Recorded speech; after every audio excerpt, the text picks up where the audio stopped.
I never imagined betrayal would come wrapped in laughter, the kind of laughter that floated through my kitchen on a Sunday afternoon, clinking glasses, and the sound of children's footsteps running across the tiles. It wasn't until later that I realized every giggle, every smile she gave me was a dagger carefully being placed at my back.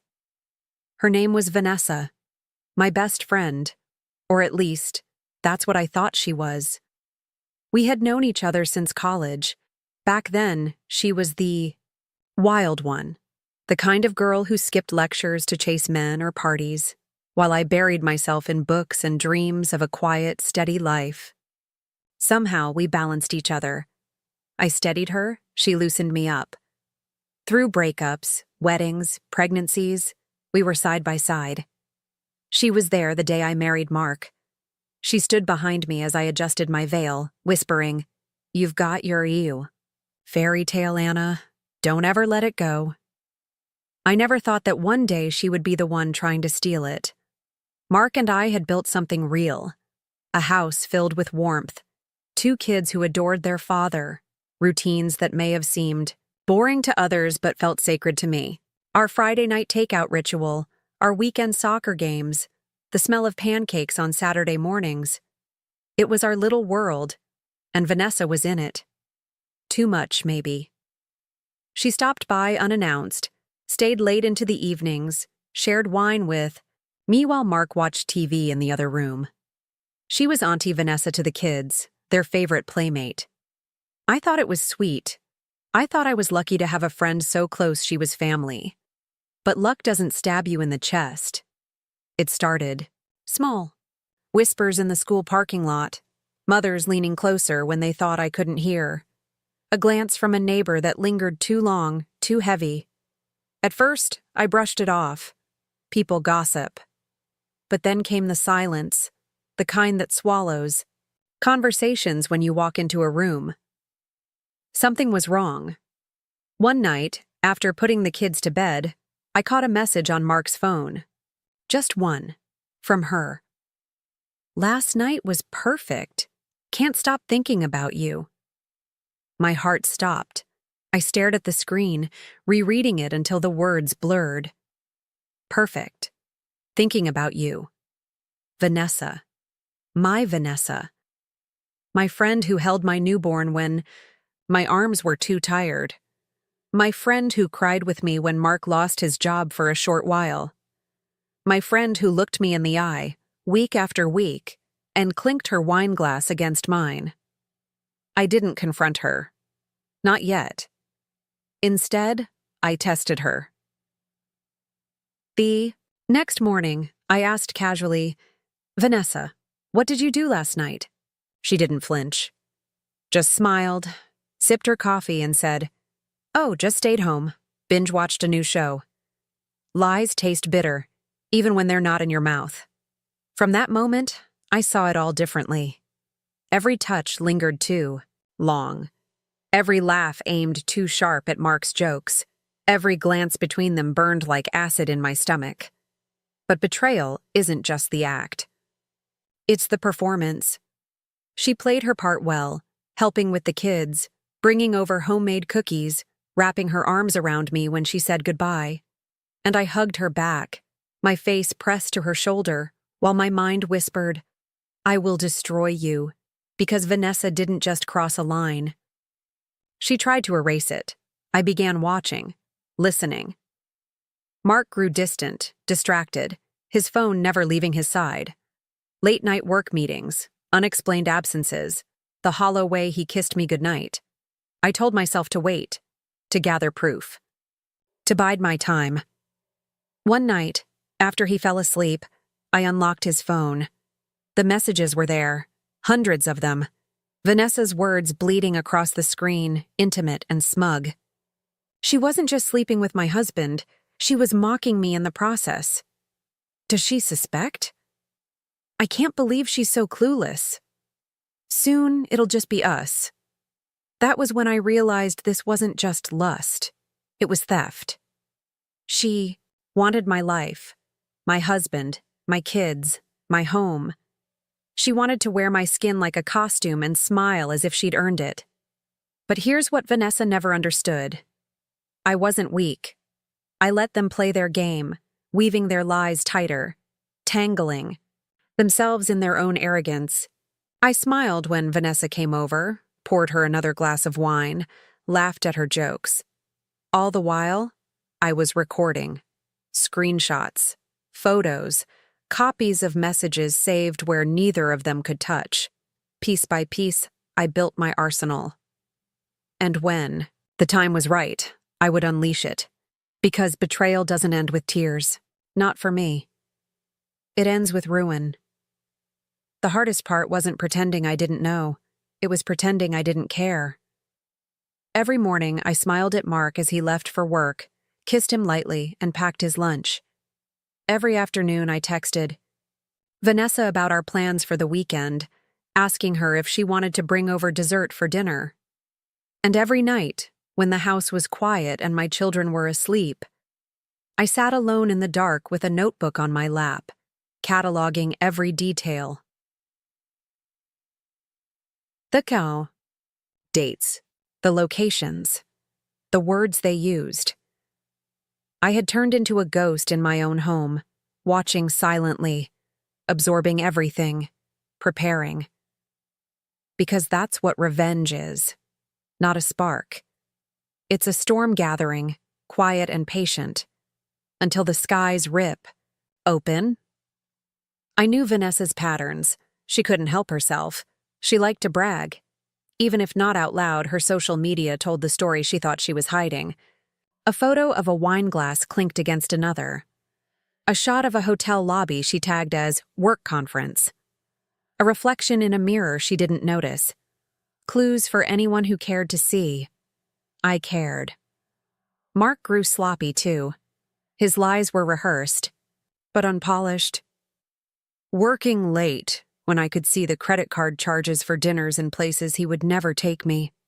Stuck in traffic, when I knew the route home only took 15 minutes. But I played the fool, because fools disarm their enemies. I let Vanessa sit at my table, helping my daughter with her math homework, her hand resting casually on Mark's knee beneath the tablecloth when she thought I wasn't looking. I let her tuck my son into bed, whispering secrets she thought I couldn't hear. And then, I started laying my traps. The first was financial. I quietly moved money, bit by bit, out of our joint accounts, placing it somewhere only I had access. Vanessa wasn't just after Mark. She wanted stability. She wanted the house, the lifestyle, the security. Let her think she'd get it. Let her dream. All the while, I was draining it dry. The second was digital. Every message they sent, every picture exchanged, I copied. Not just stored, but timed, dated, and linked directly to Mark's work contacts. Vanessa thought she was playing a private game. What she didn't know was that Mark's career hung by a thread, one email away from ruin. The third was personal. I began recording conversations. Little things, subtle things. The way Mark spoke to her when he thought I wasn't listening. The way she described me when she thought I couldn't hear. She's so naive, Vanessa giggled once. She actually thinks he loves her. That one stung. But pain is fuel, and I was burning hot. The final step was patience. I waited for the right night, the right opportunity, the perfect stage, and it came sooner than I thought. Vanessa suggested a weekend getaway. Just her, me, and the kids. To give Mark some space, she said with a laugh as if she were doing me a favor. I knew, of course, what she wanted, a clear path, an empty house. So I agreed, but I didn't pack bags. I didn't call a sitter. Instead, I set the stage. I pretended to leave, kissed Mark goodbye, waved to Vanessa as she buckled my kids into her car for a fun adventure. And then I circled back. Quiet as a shadow, I slipped into the house that night. Mark had company, Vanessa, of course. They thought they were safe. They thought the house was theirs. They laughed in my living room, drank wine in my kitchen, stumbled. Down my hallway, and I was there, recording, watching. The footage was damning. Not just an affair, but an invasion. Her hands on him, his whispers to her, their mocking laughter about me. "She'll never know," Vanessa said, clinking her glass against his. But I did know. And now, so would everyone else. By dawn, I had everything I needed. The arsenal was full. I sent the first wave to Mark's boss, anonymously, of course. The affair, the misuse of company funds to cover their little dates, the lies wrapped in receipts. By the time he walked into the office, Monday morning, his career was already bleeding out. The second wave went to Vanessa's husband. Oh yes, she had one. A quiet man she often dismissed, who worked long hours and adored her blindly. He received every photo, every message, every clip I had recorded. Proof that his wife's girls' nights had been nothing more than betrayals staged in my own home. And the third wave? That was public. Social media doesn't forgive. It doesn't forget. A single upload, a carefully edited video, spread like wildfire. The perfect couple, the perfect family, exposed as frauds. My so-called best friend and my husband, stripped bare for the world to see. The fallout was immediate. Mark's boss fired. Him within hours, the scandal too big to bury. His phone buzzed nonstop with calls he didn't answer, messages he couldn't escape. Vanessa's husband threw her out, her bags piled on the curb before sunset. Her reputation, her carefully curated image of a devoted wife and loyal friend, crumbled into ashes. And me?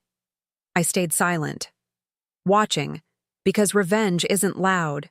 It's quiet, precise, surgical. They thought they could take everything from me. Instead, I left them with nothing, but I wasn't finished yet. This was only the beginning.